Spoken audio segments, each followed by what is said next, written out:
Good evening, folks. It's Diamond with the Oppenheimer Ranch Project, Magnetic Reversal News, Sacred Geography, and Shinrin-yoku, bringing you a grand solar minimum update, Sunday, July 16th, 8:30 p.m. Mountain Time 2023.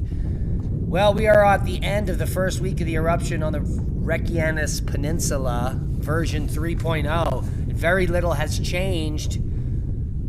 The lava effusive event continues at similar rates to the last several days. The area is still closed to tourists because of smoke and toxic gases. The big story is 5 people killed by raging floodwaters in southeastern PA. 2 children are still missing. Keep calm, it's boom time.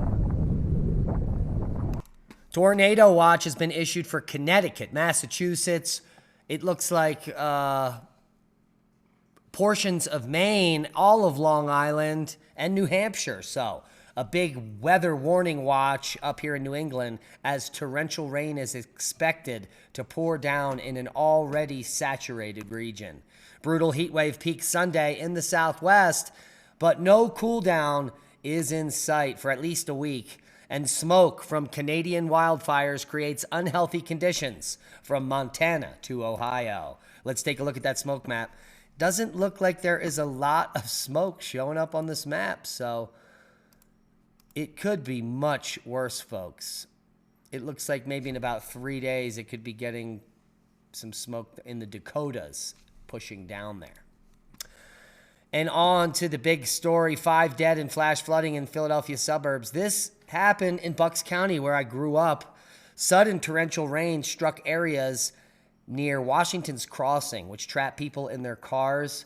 Much of the Northeast was experiencing periods of heavy rainfalls. In this region, it rained 7 inches in just a few hours. The road in Washington's Crossing, PA, where 11 vehicles were trapped by flash flooding late Saturday, is shown in that picture. At least 5 people were dead. 2 others remained missing on Sunday after floods swept through areas of PA and storms continued to threaten much of the Northeast.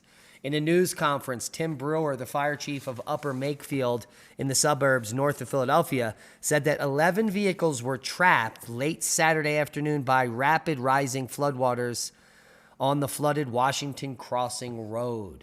The flash flood occurred sometime after that, Mr. Brewer said. They believe approximately 11 cars were on the road.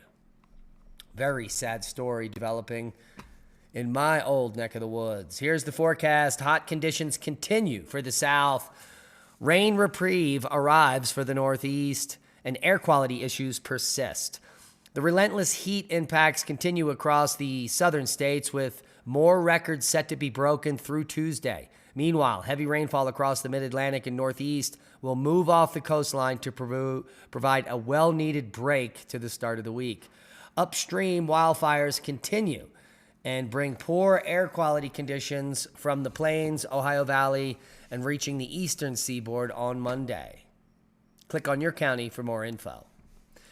Now, with all the talk of this heat wave, what the mainstream refuses to discuss is that it's well below normal for the other half of the country, where areas in blue and purple here are 5 to 15 degrees below normal. And this is a shot of Monday. Here is your Tuesday. And here's your Wednesday. So with the heat in the south, no one is going to be talking about how cool it is in the other half of the country. Here's Wednesday. There's Thursday. You can see some record colds up in Wisconsin, for goodness sakes. So don't believe all the hype. But what isn't hype is Tropical Storm Calvin, which, good news, is not expected to make landfall as a hurricane, but just a tropical storm sometime in the early morning hours of Wednesday, probably 5 a.m. or earlier. You can see the track. The spaghetti models are lining up. Most of them are in concert saying that this is probably going to hit the Big Island. But now, in just the last few hours, some models pushing this storm to the south, missing Hawaii completely, which is good news. Bad news this morning, 7.2 earthquake triggered tsunami warnings, freaking everyone out.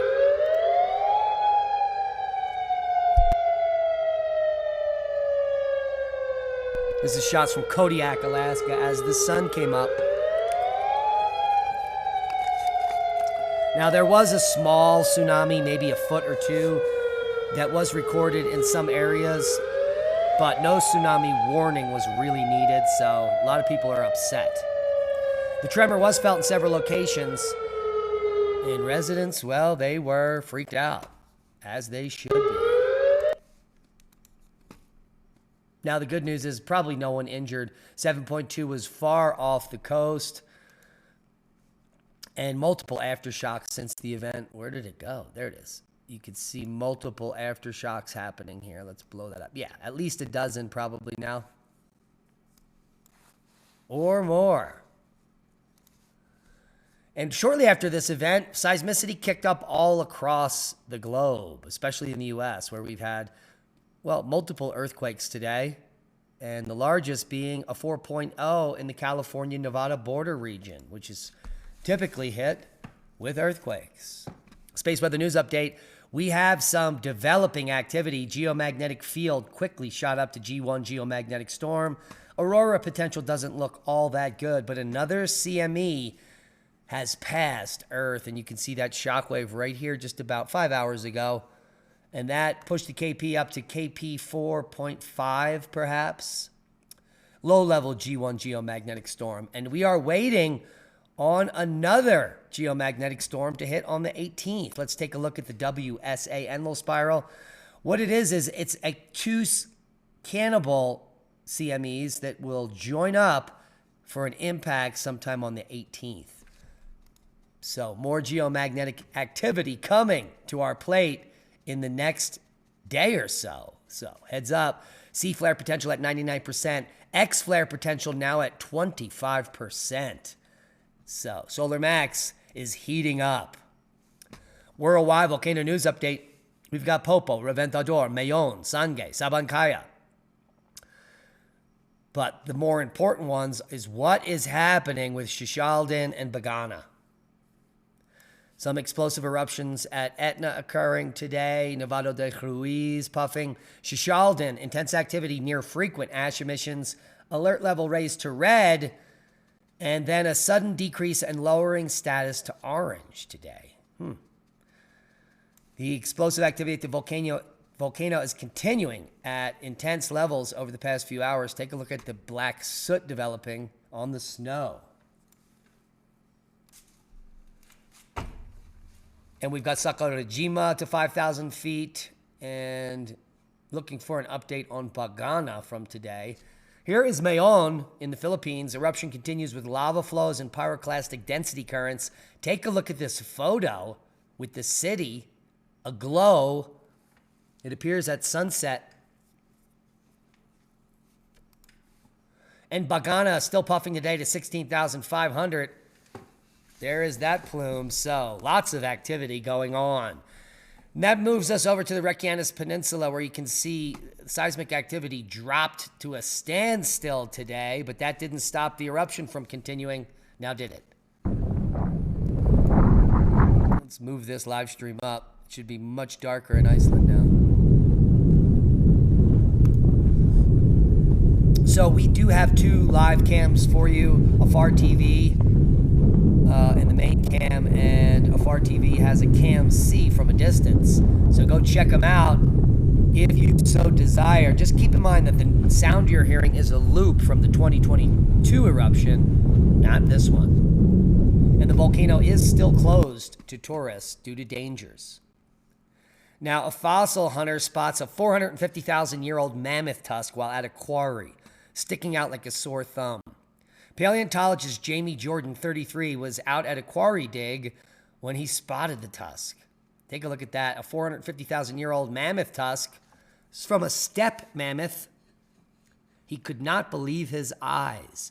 Jordan recalled the moment to the British news service. Let's take a look at him with his 450,000-year-old mammoth tusk. He certainly looks pleased. All the links will be below. And good news coming out from Seattle. A Seattle jury awards $72 million in the latest Monsanto PCB trial. This is thanks to Greg Lamb. A Seattle jury ruled Friday that Monsanto should pay $72 million in damages to 2 people who allege that the exposure to PCB contamination from a school's old fluorescent light fixtures caused chronic neurological injuries. So 2 people awarded $72 million from Monsanto, which is now Bayer, which is a boom, to knowledge. Proper prior planning prevents piss poor performance. Hope you got something out of the video. Please share this video as we are shadow banned and we need your help to grow. You can become a Patreon and watch all of our content commercial free in one place. And be safe. We love you.